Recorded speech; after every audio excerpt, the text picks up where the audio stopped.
జై హింద్ ఫ్రెండ్స్, నేను మీ అనిల్ సేవల. పహల్గామ్ ఇన్సిడెంట్ తర్వాత దేశం మొత్తం ఒక్కసారిగా నిద్రలేచింది.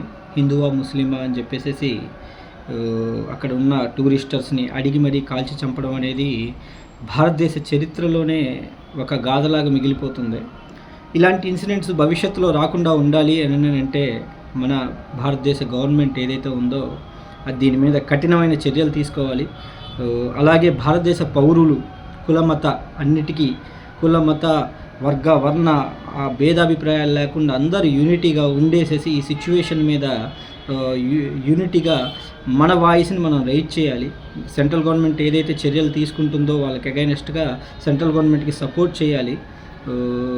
అలాగే ఇన్ సపోజ్ ఒకవేళ వార్ జరిగితే మాత్రం మన వంతు మనం ఏం సహాయం చేయగలం మన దేశానికి అనేది ప్రతి పౌరుడు గుర్తుపెట్టుకోవాలి. నువ్వు సోల్జరే కావాల్సిన అవసరం లేదు, నువ్వు వార్లో పార్టిసిపేట్ చేయాల్సిన అవసరం లేదు.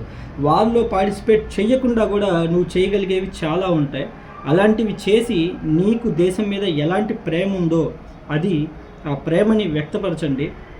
ఫేస్బుక్లో, యూట్యూబ్లో, ఇన్స్టాలో పోస్టులు కాకుండా ఒకవేళ వార్ జరిగే సిచ్యువేషన్ వార్ జరిగితే మాత్రం మన తరపున మనం ఏం చేయగలము అనేది చేసి చూపించి మన దేశ చరిత్రలోనే భారతీయులు ఇంత స్ట్రాంగ్గా ఉన్నారు అని చెప్పేసి చెప్పుకునేలాగా ప్రపంచం అలాగ ప్రతి భారతీయుడు బిహేవ్ చేయాలని కోరుకుంటున్నాను.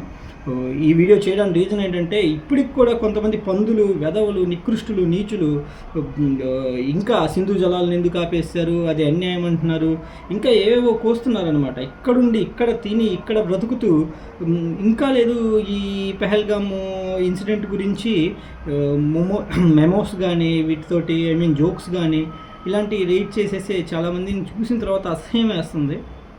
ఇలాంటి వాళ్ళు సభ్య సమాజంలో ఎక్కడైనా కనిపిస్తే మాత్రం వాళ్ళ మీద తగిన చర్యలు తీసుకోండి. యాజ్ పర్ పాలసీ ప్రకారం, జ్యుడిషియల్ పాలసీ ప్రకారం వీళ్ళ మీద కేసెస్ ఫైల్ చేయడం కానీ, అట్లాగే మ్యాన్ హ్యాండ్లింగ్ ఎవరి మీద చేయొద్దు. శాంతియుతంగానే ఉందో ఇంకా తప్పదు అన్న తర్వాత తప్పదు అంతే.